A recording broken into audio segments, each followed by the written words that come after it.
any language. Not that I know any language except English, and that sometimes comes in for a little bit of questioning, you know. Gosh. Do you know, Mrs. Turpin, I had no inkling that Mr. and Mrs. Ogden had such a wide circle of friends. Oh, don't blame your inkling, Mrs. Walker. Stan and Hilda, they'll not know who sent half of these, love. Really? No. My Cyril was forecasting last night. He said the money'd soon start coming in for Stan when folks read, you know, that he couldn't find the wherewithal to go to Australia. The article in the Gazette, you mean? Well, it got things buzzing, didn't it? I mean, it only takes a tiny little stone, you know, to start an avalanche. It's amazing, isn't it? Touching. The way people, strangers, rally round when they know someone needs help. Well, I'll give you my 2 pence, Mrs. Walker. Oh, you know, I think that people are, well, they're a lot nicer and kinder and a lot more decent than they're given credit for. We're not half as bad, really, as the newspapers and the telly make it out to be. What's your feelings about making Stan's breakfast this morning? You don't think that one too many cooks will spoil the bacon, dear? I'm inclined to think if you prepared breakfast today, and then I'll do it tomorrow. Oh, Mrs. Walker, Mrs. Turpin. Good morning, Mr. Ogden. Look at the letters that have come for you. Lots of people want to help you, love. You know, I didn't know what to say. The lads at work had a bit of a whip round. There's a cheque there for 95 quid. Good. Half from the lads and half from the management. Wow. Are you hungry? I bet it fills me throat's cut, love. Well, you'd have a job to convince anybody of that, Stan. Anyway, as duty breakfast maker, now, does anything tickle your palate? Morning. Adam and Eve on a raft, all right? Poached eggs? 2 Adam and Eves on a raft with a spare raft on the side. Thanks, Val. You don't mind, love, do you? But when you've been working all night, you know, first cooked, first scoffed. My golden rule.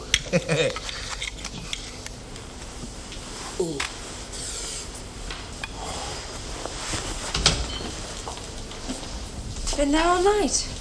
Yeah, I fell asleep. Oh, it was at the time, 8:15.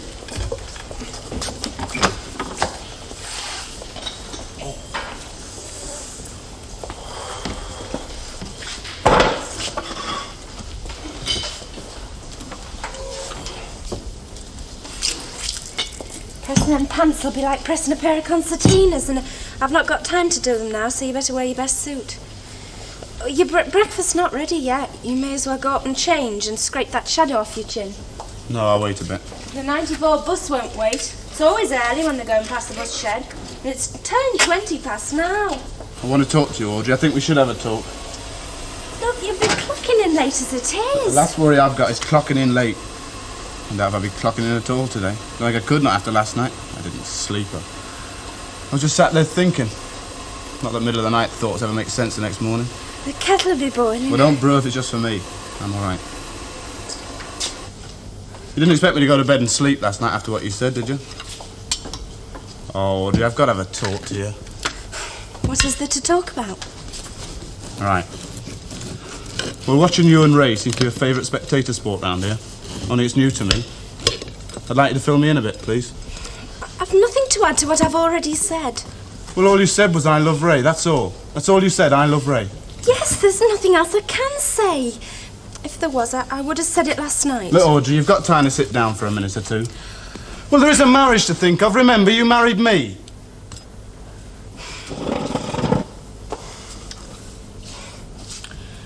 What you mean when you say we've got to talk about it is have it out like we were 10 bob light on the housekeeping or using the holiday money to buy a bottle of perfume. No, I don't. I don't mean that at all. I just think it's unfair of you to say I love Ray, then say there's nothing else to talk about. You really don't see, do you? Or you can't. I love Ray says all there is to be said. Oh, Audrey, life's more down to earth than that. Life's real, very real. It's not some sort of pop song, all you need is love, or love is everything, or I love Ray. Yeah, well, I'm not as down to earth as you. And life's not gone sour on me, not yet. I believe that life makes much more sense if it's linked with love. To you, a lathe's closer to life than love. 'Tis love we're talking about, isn't it? You and Ray. I mean, it's not some sort of instant romance, sort of Thursday thrill, see you sometime next week. No. That's why I just wanted to say that I love Ray and no more. And you don't love me? I've known you a long time, Dickie. 6 years. Asked you if you love me. I don't know. I like you. I'm very fond of you. I just don't know. Perhaps it is love. Oh, I'm just not too sure of my feelings for you at present. Not at the moment. Are you sure your feelings for Ray? When you had that thing going with him last year, I thought, leave her alone, she'll come round, all right? When we got married, did you love me then? Probably was love. But I was different then, younger. I didn't know anything about men. I was younger too. I didn't know much about girls. You're still the only girl I've ever known, really. Perhaps that's wrong. Perhaps you should go out with other girls. I just keep feeling it's me that's wrong. Perhaps we both were. Remember just staring at one another, wondering well, what to do first. Still boils down to me being a bit useless, doesn't it? Well, what do we do next? We've got you and Ray and Sandra, and Muggins here. I don't know. I'm leaving everything to Ray. Oh, I see. Well, I just wait and see what his plans are for me then, won't I? You know where you've been sat there, going on about love and life and that. You've not asked one obvious question. You've not asked if I love you.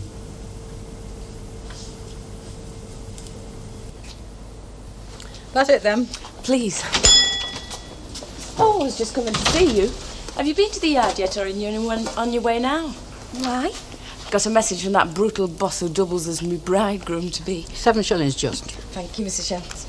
I'm afraid that's all the change you got. Sorry.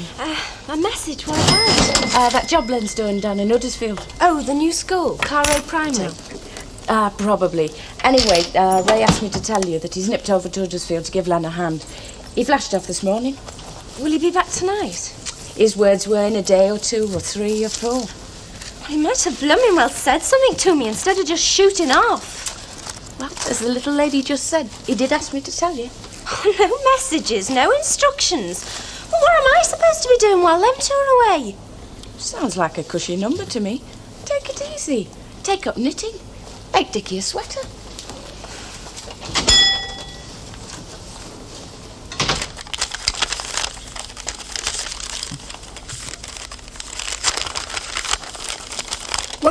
Well, I've got a Buxton. Look, there's a £5 in this one. By gum, it's mounting up in it. Oh, well, with the cheque from Stan's firm, plus what's come through the letterbox, I reckon there must be something like, well, just over £300. Do you hear that, Stan? He says we've got £300. You're right, Stan. You've gone quiet. You know where that £5 was from? No. Squire Fitton. Well, he's the anchor man on the Flying Horse Stug-o-War team. Oh, 18 stone and then some and all. He used to wear clogs in his prime. They used to say he could carve his initials in 5 seconds on somebody's shin with his clogs. He'd start around an empty house just to get a fight, you know. I often see him going ratting with him and Henshaw. Orlando's brother, you know, off Afghan. Listen to this. Come on. Dear Oggy, sorry for your sad news. I hope enclosed acres help to buy ticket to go and see your bairn.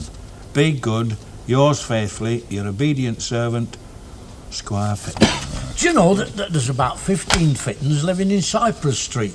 And then there's some more in Bermuda Yard, now I come to think of it, you know, up Nightingale Alley. Yes, I remember.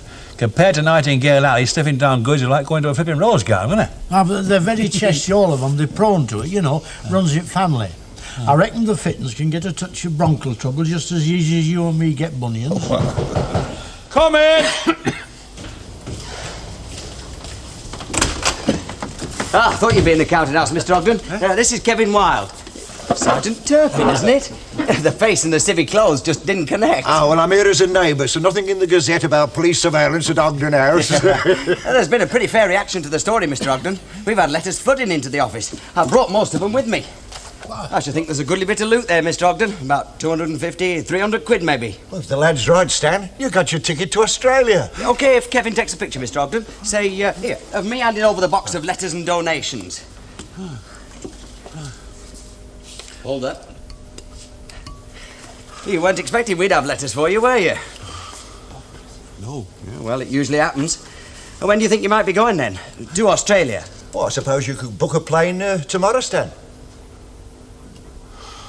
You don't know how long you might be gone for, do you, Mrs. Sharples? Just long enough to do what I have to do and not a minute more. But if my absence gets you flummoxed, I won't go. I wouldn't want a fretting, fuming female on my hands. I'm not trying to pin you down. I'm simply trying to plan ahead. You live for the moment. Master that and you'll find the future so full of faults and failings you'll never want to live more than a day at a time. Ta-ta. Ta-ta.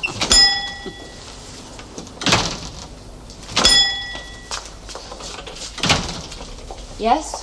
A pad of notepaper, no lines, and a packet of envelopes matching if possible. I saw Dicki and Audrey last night.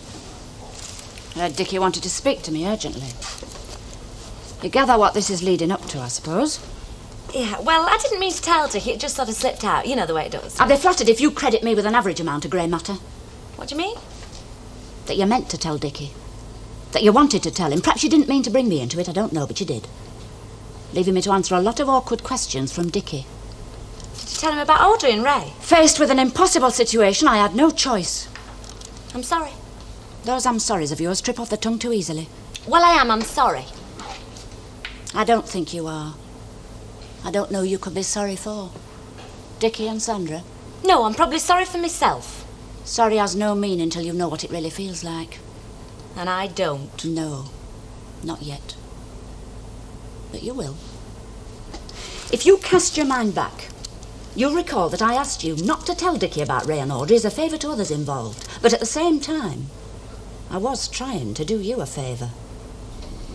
Look, it's Audrey who's playing on Ray's patch. She's the one with the husband at home, but I ought to be sorry. And what's Ray in this? Flaming blameless. He's supposed to be marrying Sandra, you know. But I ought to be sorry. I agree. They were sitting on a keg of dynamite, but... Oh, but there's always a but. You were the one that lit the fuse and blew them up. So, from now on, anything that happens will be as a result of your doing what you were asked not to do. The scapegoat? Well, if a scapegoat's needed, you're certainly tailor-made for the job. Never trouble trouble till trouble troubles you. You're gonna learn that the hard way.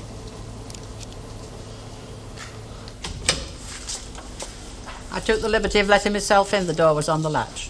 Why let yourself in at all? Well, you've plenty of reasons to go at. Take your pick. You can have 'cause I'm an interfering old bat, or 'cause my tongue's made of loose leather and thrives on malicious gossip, or 'cause sniffing out scandal comes second nature. Yeah, all right. Well, you're welcome to use any one of them. I've got a reputation to think of, you know.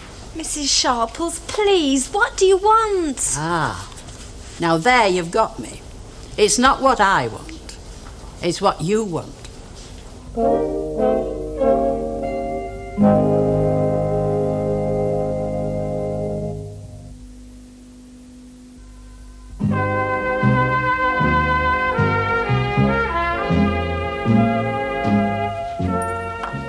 You just want to put a good dollop of polish on that brush and smooth your toe. Toe of your boot, I mean. A straightforward shoe shine is all I want, Uncle Albert. You know, a pair of boots that have been well bulled with spit, polish and patience can't be beaten. Hey, I reckon I could bull them as easy as falling off a barrow. Well, that's very good of you, Uncle Albert. Can't wait to show them to the lads at college as bulled by an old contemptible whose like and spit we shall never meet again. Oh, well, I would, only I promised to go round to Stan and help get him organised for Australia. Where's he going? Where's all the money coming from? Oh, well, I'm very sorry, Valerie, but that's a subject that I'm not supposed to raise. What are you talking about? Weatherfield Gazette. 1, 2, 3. Oh! Yes, it's the result of a story that they Yes, printed. of which you were the source, and you're quite right, Uncle Albert. It's a subject I don't want to discuss. Well, I'm not discussing, I'm stating. And I'm not sorry for any story that's brought Stan in 600 quid at the last count. 600 quid? From the folks what read the Gazette. Money's been pouring in this last 2 days. 600 quid? 1, 2, 3, 4. Yes, well, I'll get off to Jackson's then. What is it? 2 fish, 2 pies, and some chips. Thanks, love. 1.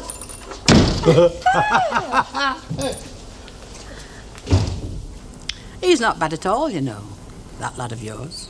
He seems steady enough. Bit staged for his age, but there's nothing more serious than a young husband with a sense of responsibility.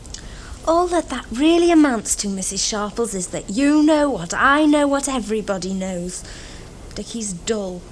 Nice and sensible and dull. I didn't mean to suggest that. I never thought that of him. Well, I'm married to him. And I'm bound to take your word for it. Was he dull when you married him, or did he become a dull lad afterwards? That's wrong. Oh, don't know. Either he's changed or I've changed. Well, I'm not sure that folk ever really do change except in appearances. Personality and character, them things change very, very seldom. What I mean, for example, is Dickie different today than when you married him? Well, I thought I'd said dull. Did he do things in them days, things he doesn't do now? Well, not exactly. It's not a question of doing things. It's something else. Comparing him with other lads, perhaps? I know other lads. Yes, and suddenly they're more exciting than the lad you married. More fun, full of life, different. Yeah, that's right. And all you've got at home is poor, dull Dickie. Keep your eyes wide open before marriage and keep them half shut afterwards. Sorry. Only me rambling on a bit. It's a privilege that comes with your pension book. Ray Langton's a sort of laugh-at-life lad, wouldn't you say? I'd say he knows what he wants and he goes out and gets it. Do friends' wives qualify? No. I knew what he wanted, so I went out and gave it. Well, what's funny about that? Nothing. Nothing at all. As a matter of fact, it sounded a bit on the dull side. But then what's dull for one is next door to dicing with death for another. Plus, of course, the odd incidental, like you're the last person to approve of married people being seen in the company of other people, and what's more, enjoying every minute of it. You know, if there's one thing your generation didn't invent, it's the attraction of a man for a woman, or vice versa. Went on in my day, and my mother's. The only difference is there's more talking about it these days. In my day, there was less talk and more action. So you like Dickie, then? Not if you're trying to get me to say I don't like Ray Langton. Do you? Bouncy, seems all right, takes life as it comes. Probably open to temptation, mind you, but most of us are that, one way or the other. I should think it'd be very hard to get to know properly the sort of fellow that wouldn't let anybody else get inside him. You could be wrong, Mrs. Sharples. I think you are. His bride might agree with me. Oh, well, he's only kept quiet because he doesn't want to hurt her. Aye, but high or low motives apart, he's still deceiving Well, her. I've told you why. Because he wouldn't deceive you, would he? You'd be immune on that score. I don't know. Right, well, I've got some information for you. This last week, to my knowledge, he's been out twice with a married woman. I don't believe you. You're making it up. Gossip and the rest it may be, but I'm not a liar. Has it got something to do with him going to Huddersfield? Somebody...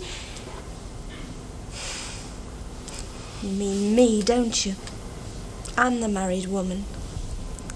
That's right. But what was the first thing you thought? You thought the worst, didn't you? Now, a lot of things can make a miserable life, Dickie, but a miserable marriage means no life at all. Makes you wonder if it's worth the bother in the first place. Oh, for my money, mate, marriages aren't made in heaven, they're made in registry offices. Not in the eyes of God, but in the eyes of solicitors. I mean, it's an emotional thing, isn't it? An emotional arrangement, if you like, between a man and a woman, right? Mm-hmm. And yet that bit of paper that you sign is the most powerful legal document you'll ever put your name to. A binding contract entered into emotionally. You wouldn't sign an HP agreement under those terms. You don't approve of marriage, then? Well, it's not marriage I'm having to go at, Dickie, it's the marriage laws. All right. Suppose they were all abolished tomorrow. All the laws and everything. What then? Well, there'd be a lot of lawyers out of work for a start, wouldn't there? But apart from that, marriage is only people pairing off, you know. And the women have been doing it since Adam and Eve. It's a good way to live, good setup to bring up kids, and you make sure you're getting a clean shirt every day. Yeah, because you and Val hit it off. Well, let's say there'd been a time when hit it off would have been an unfortunate choice of words. Rows? Rows, eruptions, rumpus, a conversation with a flying sauce a bit. One time I convinced myself of putting powdered glass in my cocoa. Have any situations like mine ever come up?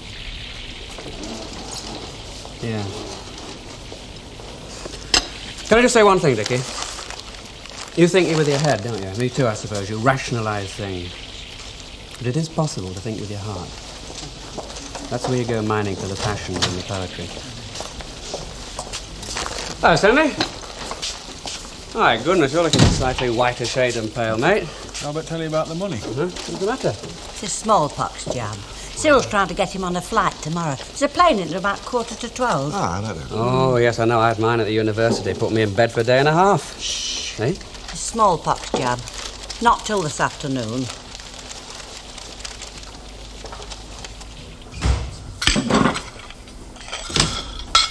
Have you spoken to him today? Him? The patched-up plumber.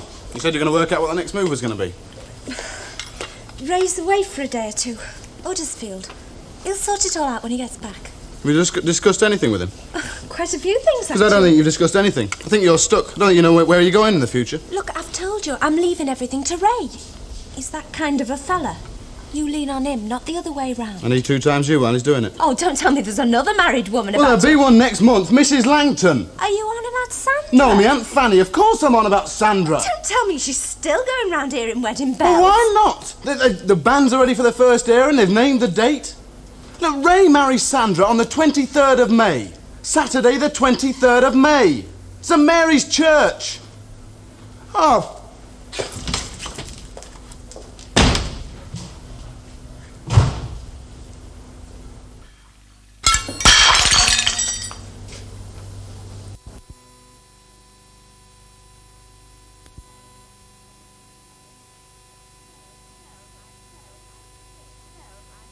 Do you know, I still haven't got over the response to that article.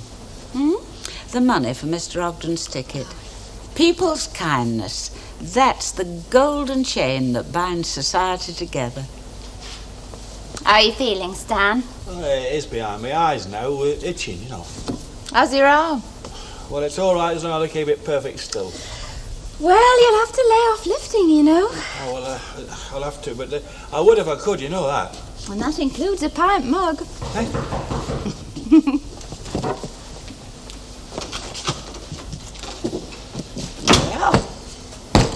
Well, have you booked your taxi? Cyril's got Jess Cheetham coming for me at 11:30, you know. I see, so it's just the train And then Heathrow, yes, I've heard it 45 times. Look, calm your collywobbles, will you? It's all down there in that complex human computer. What time was that playing? 11:15?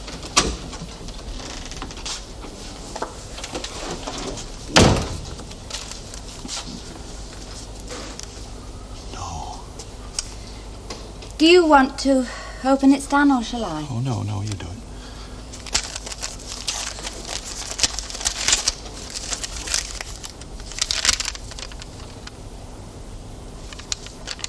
How's your arm, Stan? I've told you, terrible. Oh, you've had a smallpox jab all for nothing. They're coming home, Hilda and Irma. They're coming home.